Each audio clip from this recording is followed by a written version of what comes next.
Episode start होता है, हमें दिखाया जाता है उसी जगह का सीन जहाँ पे मिस चीजें बड़ी ही मासूमियत से बोलता है, मुझे कुछ हाई स्कूल के स्टूडेंट ने हैरेसमेंट किया था। ये सुन के उसका अंकल बहुत ही गुस्सा हो जाता है और बोलता है, तो ऐसा तुम्हारे साथ कौन किया था? उन लोगों के बारे में मुझे सब कुछ बताओ, मैं उन लोगों को इस बात के लिए जरूर लेसन सिखाऊंगा। ये सुन के मिस जी हावन की तरफ इशारा करते हुए बोलता है, हावन ने तो ऐसा पहले ही कर दिया था। उसके बाद दिखाता है हावन को, जो ये सब सुन के हावन शर्माते हुए सोचता है, क्या मिस जी मेरे बारे में बात कर रहे हैं? उसके बाद दिखाया जाता है मिची की मॉम की तरफ, जो ये सुन के बड़े हैरान हो जाता है, बोलता है क्या हावन ने सच में ऐसा किया था? उसके बाद दिखाता है हावन को, जो ये सब बात को हैंडल करते हुए बोलता है, ये सब इतना भी कोई बड़ी बात नहीं थी। ये सुन के मिची की मॉम हंसते हुए बोलता है, मैंने ऐसा कभी नहीं देखा था मिस जी को किसी के लिए खड़े होते हुए। उसके बाद दिखाया था मिस जी के अंकल को, जो बहुत ही गुस्से में हावन को कुछ बोलने वाला होता है। उसी वक्त मिस जी एक खाने को लेके उसकी अंकल के मुंह में डालते हुए बोलता है, अंकल को ये खाना बहुत डिलीशियस लग रहा है, आपको जल्दी से इसे खाना चाहिए। ये बोल के मिस जी उस खाने को अंकल कू के मुंह में डाल देता है। ये खा के अंकल कू भी बहुत ही ज्यादा रिलैक्स हो जाता है।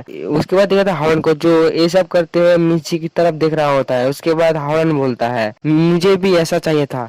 ये सुन के मिस जी बहुत गुस्सा होते हुए बोलता है, मैंने कुछ सुना नहीं, क्या तुमने कुछ कहा था? ये सुन के हावन बहुत ही घबरा जाता है और रोते हुए बोलता है, कुछ कहा? मैंने तो कुछ भी नहीं कहा था। उसके बाद सीन शिफ्ट होता है, हमें दिखाया था बाहर का सीन। उसके बाद दिखाया जाता है बाहर का सीन, जहाँ पे हावरन के फैमिली और मिस जी के फैमिली बाहर आया होता है। मिस जी हावरन के मॉम डैड और उसकी ग्रैंडमा से माफी मांगते हुए बोलता है, मेरी रूड बिहेवियर के लिए मुझे माफ कर देना। ये सुन के जल्दी से हावरन की ग्रैंडमा मिस जी के हाथ को पकड़ के उससे बोलता है, जी तुम्हें ऐसा करने की कोई जरूरत नहीं, हमें तो तुम्हारा शुक्रगुजार होना चाहिए हमें डिनर में इन्वाइट करने के लिए। और ये बोल के गुस्से से हावन की तरफ देखने लगता है। ये देख के हावन बहुत ज्यादा डर जाता है। उसके बाद दिखाता है हावन के डैड की तरफ, जो बोलता है, जी तुम्हें ऐसा करने की कोई जरूरत नहीं, तुम बहुत प्यारी हो और खास रैन तुमसे शादी कर पाता। ये सुन के हावन की मॉम धीरे से बोलती है, लेकिन मैं उस सॉफ्ट लड़की को पसंद किया था। हावन की मॉम मिस यूजिया के बारे में बात कर रहे हैं। उसके बाद दिखाता है मिस जी और हावन की तरफ, जो बात सुन के बहुत ही ज्यादा शर्मा रहा होता है। हमें दिखाता है मिस जी ये शर्माती है, बहुत ही ज्यादा प्यारी लग रही होती है। उसी वक्त मिस जी की मॉम उसे मिस जी को धक्का देते हुए बोलता है, तुम्हें शायद हावन के पास जाना चाहिए। ये सुन के मिस जी भी शर्माते हुए हावन के पास चला जाता है। हमें दिख रहा था मिस जी के हाथ में कुछ होता है। उस चीज को मिस जी बड़ी शर्माते हुए हावन को देते हुए बोलता है, तुम इसे भूल मत जाना और इस जगह पे ठीक से याद करके आ जाना। ये बोल के मिस जी उधर से शर्माते हुए जाने लगता है। ये देख के हावन जल्दी से उस चीज की तरफ देखता है। हमें दिख रहा था उस चीज को, जो मिस जी का बर्थडे इनविटेशन कार्ड होता है। ये देख के हावन जल्दी से मिस जी को चिल्लाते हुए बोलता है, तुम इस बात के लिए फिक्र मत करना,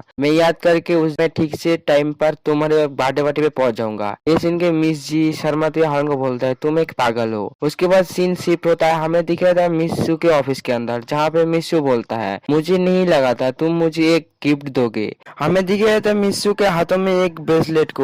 उसके बाद दिख रहा था मिस्सू के आगे हावन होता है, जो बोलता है, आपने मेरी बास्केटबॉल और मेरे बीच की झमेले में बहुत ज्यादा मदद की है, आप इस गिफ्ट को उसके लिए एक थैंक्स समझ के रख लीजिए। उसके बाद मिस्सू बोलती है, मिस जी की बर्थडे अगले महीने है, क्या तुम उसके लिए सारी तैयारी कर चुकी हो? ये सुन के हावन बड़ी खुश हो जाता है और उस बर्थडे प्रेजेंट को याद करते हुए बोलता है, मैं उसके लिए गिफ्ट चॉइस कर चुका हूँ। ये सुन के मिस्सू अपने सर पे हाथ रख देता है और बोलता है, मैं ऐसा नहीं कर रहा हूँ, शायद तुम्हें क्या चल रहा है तुम्हें कुछ भी नहीं पता। और एपिसोड एंड होता है।